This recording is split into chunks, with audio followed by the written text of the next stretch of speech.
What's going on, guys? It's James.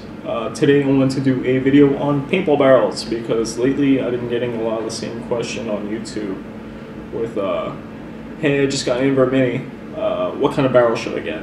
And then I go on PB Nation in the barrels subforum, and people are asking similar questions with like, hey, I just picked up a Geo, what kind of barrel should I throw on it? Or, hey, I have a Dangerous Power G4 and the stock barrel's crap, the accuracy's terrible, what else should I be looking for?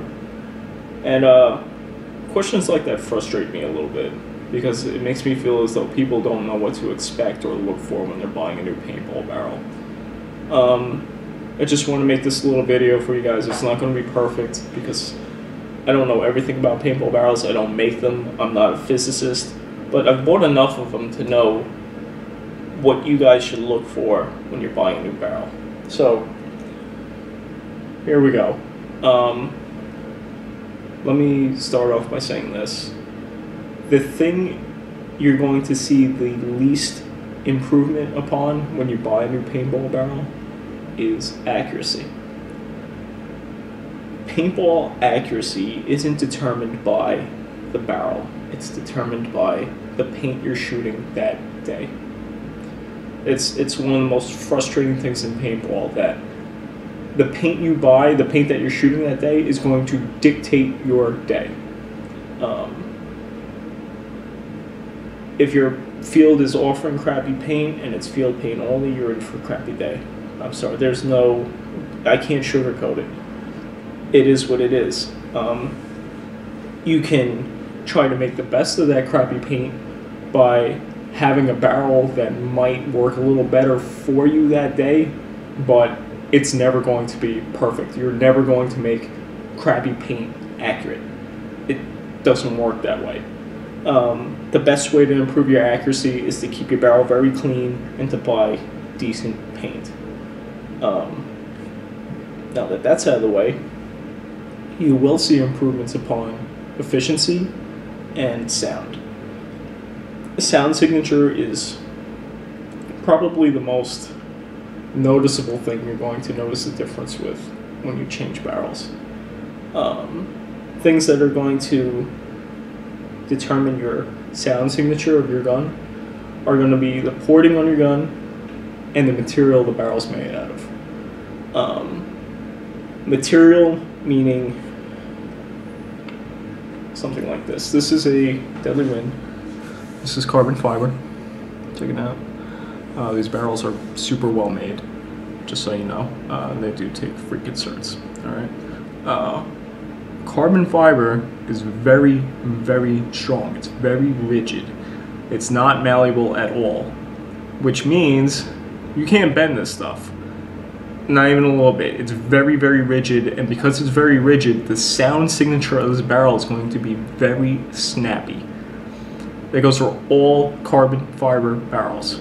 Carbon fiber barrel tips and the whole length, alright? So, carbon fiber is generally much more snappier in sound than aluminum. Here's an aluminum tip. Alright, this is a dye ultralight tip. This is a 16-inch tip. Alright, and here's a 14-inch ultralight tip by Deadly Wind, so whip tip. Just for comparison's sake, let's just do both 14-inch tips, okay? If I were to have this on either an ultralight or a carbon fiber boomstick, the sound signature is going to be way more snappy than this. This is going to give a much more dull sound. I'm not saying this is going to be louder than this. The sound signature is just going to be much different from each other. So, now that I've got that out of the way, another thing for sound signature, besides the material the barrel's made out of, is the amount of porting on that barrel. Barrels with a lot of porting are the ultralight again, sufficient porting, very, very quiet. Check that out, see the porting on it? There we go. It's got a lot of porting. These are very quiet tips. There's a Furious tip. It's got staggered porting. Hold on, see if I can get that for you guys. There we go. Staggered porting. all the way up. Really nice big ports. Ports change in size as you go up the barrel. And probably one of the quietest barrels I have. This is a Death Touch tip. Doesn't look like much, but this thing is insanely quiet. Loud tips, or loud barrels in general, here's a really loud barrel. This is well, first off, it's carbon fiber, but look at the porting on it. It's literally got 8 ports, that's it. And they're right at the last like 2 inches of the barrel. This is a mofo barrel made by Hammerhead. Really, really well made, pretty light, but this is probably the loudest barrel I've ever shot, ever. Another thing for a sound signature is your barrel length. The shorter your barrel, the louder it's going to be. This 8-inch tip for the Dye Ultralight system is way louder than this 16-inch ultralight tip. All right. Tip length is also a tremendous factor in efficiency. Efficiency comes from boring your paint properly and your barrel length. I've found that the optimal barrel length is anywhere between 14 and 17 inches. Any less than 14 inches, your gun's not going to operate as efficient as possible. Any more than 17 inches, same thing. You're going to see drops in efficiency higher and lower than 14 to 17 inches. 14 to 17 is the little sweet spot in my experience. So take that with a grain of salt. That's just for me. That's what I've found. That's what I've proven. Another thing with efficiency is boring your paint properly. Boring is a super touchy topic because that's all personal preference. A lot of guys swear by underboring, the other half swear by overboring. A very select few believe in boring true. If they have 688 paint, they'll use a 688 barrel and they'll swear by it. In my personal experience, I like to overbore, especially when it's cold, but overboring for me has worked a little better than underboring. I find that when I do underbore, I must underbore too much, and I get very corkscrewy shots. They're very curvy. Overboring for me has just been much truer, much easier to chrono as well. What else? Control bore. I haven't discussed control bore yet. Control bore is the inner diameter of your barrel. It ranges from like 695 down to maybe 670 is the smallest control bore I've ever seen. And then there's control bore length.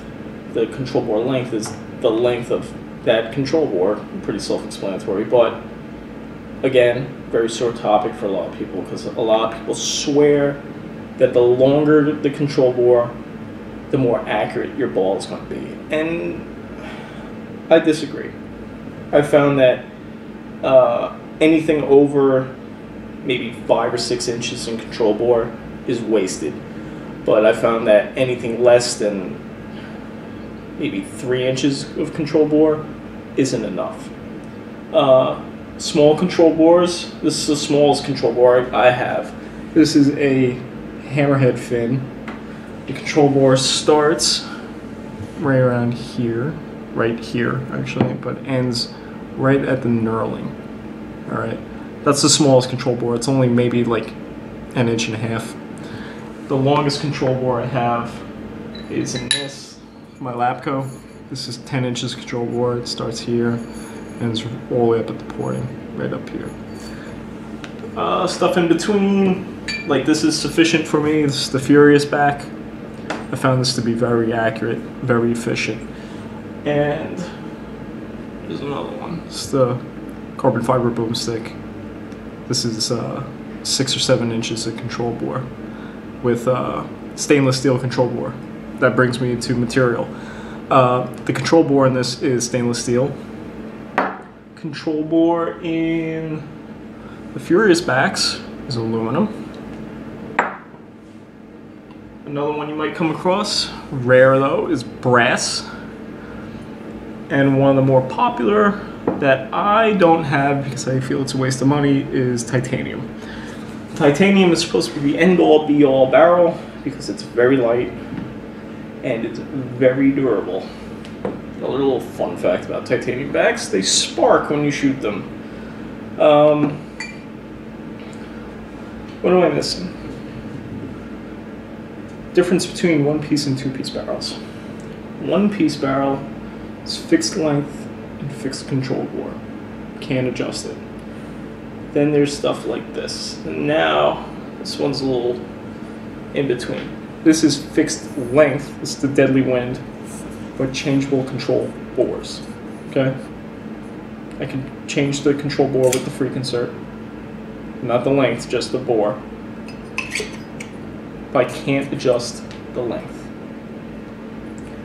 Then you come to the hybrid barrel of something like this, or the freak system.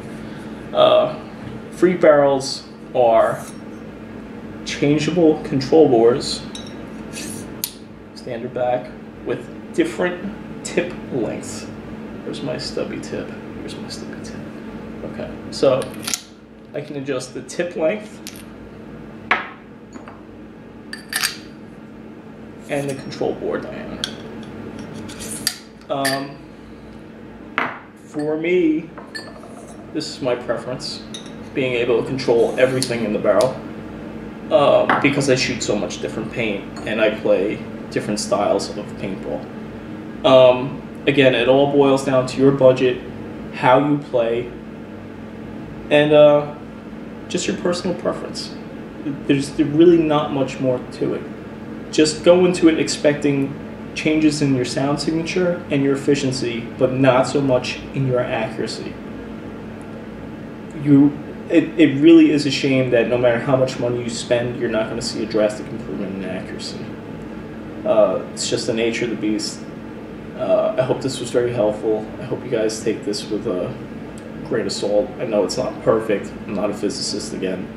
But I hope you like. I hope you guys subscribe. And hope you enjoy. Again, thank you very much. Take care, guys.